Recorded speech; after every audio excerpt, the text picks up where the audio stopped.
चीन जिसने corona virus को बनाया, फिर चाहे उसे गलती कह लो या कोई षड्यंत्र, चीन से निकले हुए इस वायरस की वजह से कितने जाने माने देश नष्ट हो चुके हैं और अभी तो इसका कहर खत्म नहीं हुआ है और कोई नहीं जानता कि कब खत्म होगा। और जहाँ तक सवाल अमेरिका का है तो वो अब तक सबसे शक्तिशाली देश माना जाता है, लेकिन आज कोरोना वायरस की वजह से उसकी हालत ऐसी हो गई है कि मानो अमेरिका न हो एक कब्रिस्तान बनने जा रहा हो। अब तक अमेरिका में 1.19 मिलियन यानी 11,19,000 लोग इस वायरस से संक्रमित हो चुके हैं, जिसमें से 70,603 लोगों की मौत अब तक हो चुकी है और जिसका आंकड़ा हर दिन बढ़ता जा रहा है। इस तबाही को देखते हुए अमेरिका के पीएम डोनाल्ड ट्रंप ने इस तबाही का जिम्मेदार चीन को बताते हुए कहा है कि अगर अमेरिका के हाथ चीन के खिलाफ एक भी सबूत लगा तो चीन के लिए बहुत बुरा होगा, चीन को इसका परिणाम भुगतना होगा। चीन ने इसका जवाब देते हुए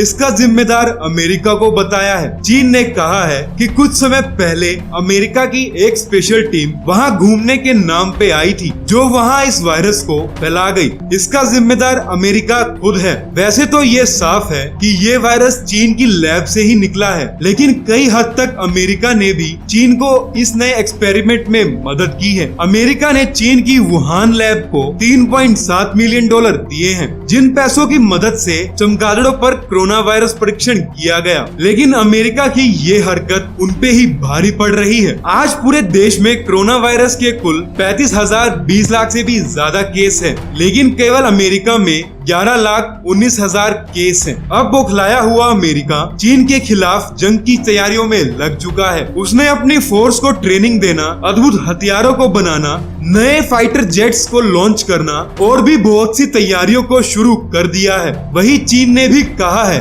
कि अगर कोई भी उनकी तरफ देखेगा तो वो भी ईंट का जवाब पत्थर से देगा। यहाँ तक कि अगर जरूरत पड़ी तो चीन अपने परमाणु हथियारों का भी इस्तेमाल कर सकता है। चाइना एकमात्र एनपीटी परमाणु हथियार वाला राज्य है जिसकी नीति है कि वो खुद पहले कभी भी परमाणु हथियारों का इस्तेमाल नहीं करेगा। अब बात करते हैं चीन और अमेरिका के कुछ खास तथ्यों के बारे में। अगर आप ना जानते हो तो बता दूं कि यूनाइटेड स्टेट की कुल जनसंख्या 32,66,25,790 के आसपास है। वहीं चीन जनसंख्या के मामले में अमेरिका से ही नहीं बल्कि सभी देशों से आगे है। अमेरिका की एक्टिव मिलिट्री संख्या 12,85,900 है। वहीं चीन की एक्टिव मिलिट्री संख्या 23 लाख है। अमेरिका अपनी मिलिट्री पर हर साल मिलिट्री की संख्या कम होने के बाद भी $610 बिलियन खर्च करता है। वहीं चाइना इतनी बड़ी मिलिट्री होने के बाद भी